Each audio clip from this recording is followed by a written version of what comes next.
Hello from Topeka. I'm Marley Carpenter, your KSCPA lobbyist. There are only 2 weeks left before turnaround, which means that bills that must pass their original chamber to stay alive for the year.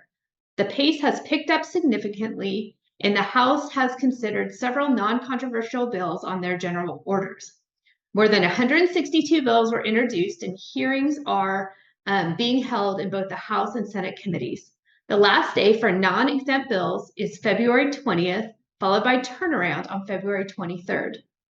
The House was scheduled to vote on Governor Kelly's veto override last week. However, several members were out ill, and the House vote was delayed till this week. The House does need 84 votes to override the veto.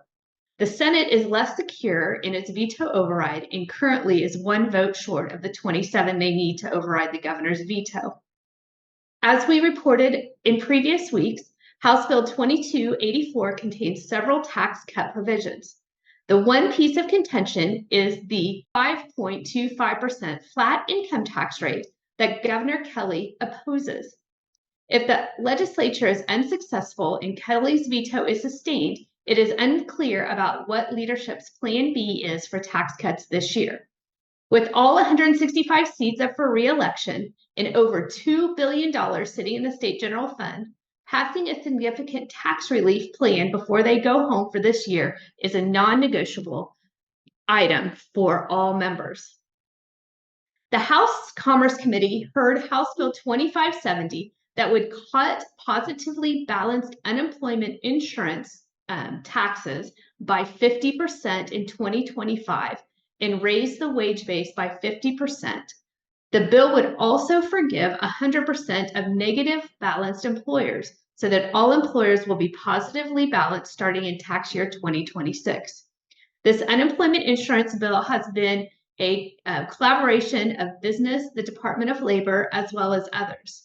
The bill will also allow for 8 weeks of temporary benefits starting in 2026 and for 16 weeks of temporary benefits for highway contractors due to forced weather closures. There were no opponents to the bill during the hearing. However, several stakeholder groups proposed compromise amendments that will be considered by the committee.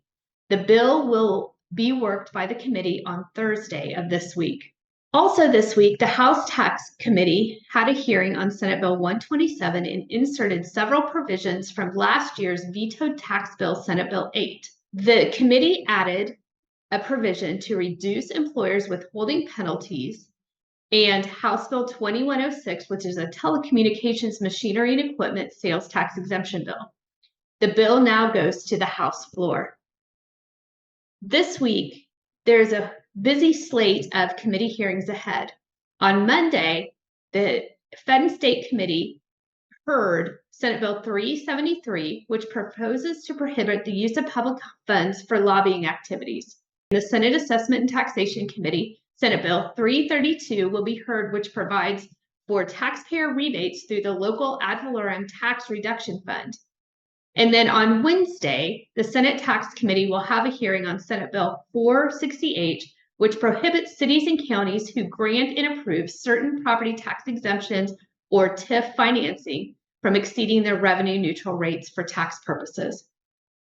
We'll keep our eyes on these issues as well as many others. If you have any questions, please let myself or Danielle at the KSCPA office know, and we'll be talking with you next week.